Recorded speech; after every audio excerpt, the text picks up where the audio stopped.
It's 4:47 a.m. You're not checking your phone. You don't need to. You already know what's on the screen because you've done this math 100 times before. Lying in the dark, staring at nothing. Rent's due Friday, the car payment hits Monday. There's $380 in checking, and you already know the fridge is basically empty. If that scene feels a little too familiar, I want to say something up front. This isn't going to be another video telling you to cancel your Netflix subscription or skip your coffee. You already know how to survive on very little. You've been proving that for years. What most people never get taught is what actually changes once you cross a very specific, very boring sounding number, $10,000. Not because it's a lot of money, it isn't really. But because it's the point where the 2 a.m. panic stops being an emergency and starts being a choice. When you have no buffer, every decision in your life runs through the same filter. Can I afford to be wrong here? And because the honest answer is almost always no, your bank balance ends up making your decisions for you, not you. You stay in a job that's slowly wearing you down because you can't survive 3 weeks without a paycheck.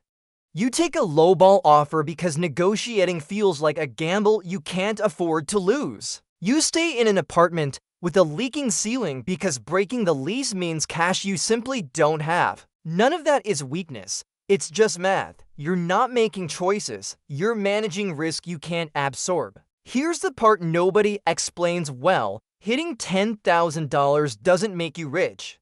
Your bills don't get smaller. Life doesn't get less unpredictable. What changes is the question in your head. It stops being "can I afford to be wrong?" and starts being "is this what I actually want?" Let me show you exactly what that looks like with one ordinary Tuesday. Scenario 1, your car makes a grinding sound on the way to work. Your stomach drops before you've even parked.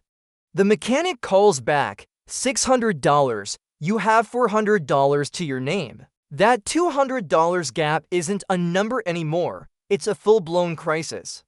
You put it on a credit card at 24% interest, sign whatever they hand you, and spend the next few months picking up extra shifts you hate just to dig back out. The emergency ran your life for a season. Scenario 2, same car, same grinding noise.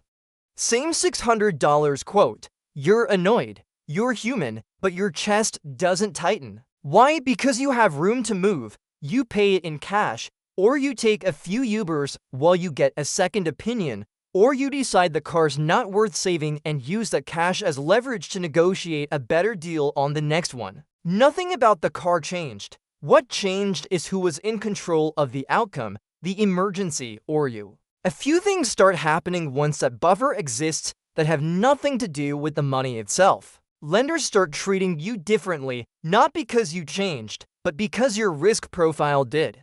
Better rates, real credit limits, fewer fees that exist purely to punish people for not having margin. And there's a personal shift too, one that's harder to put a number on. You stop laughing at jokes that aren't funny just to stay on your boss's good side. You stop shrinking in rooms where you feel replaceable. The background hum of financial dread, the thing that's been running under everything for years, finally goes quiet enough that you notice it was ever there. There's also a mechanical shift, not just a psychological one.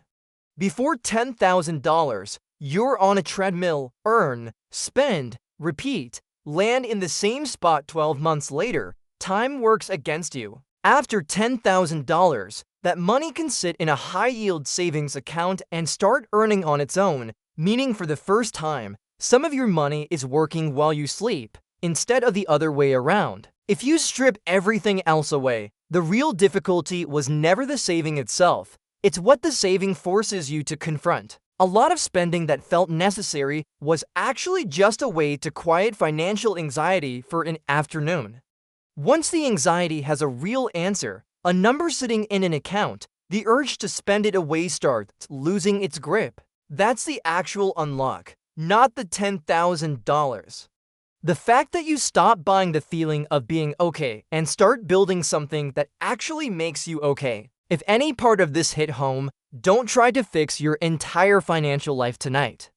Pick one thing, open a separate high-yield savings account this week and move whatever you can, even $20, into it. That's it. That's the whole first step. And if you want the next video in this series, where I break down exactly how to get to that first $1,000 without touching your current bills, hit subscribe and turn on notifications because that's going up next. Let's build the number that gets your sleep back.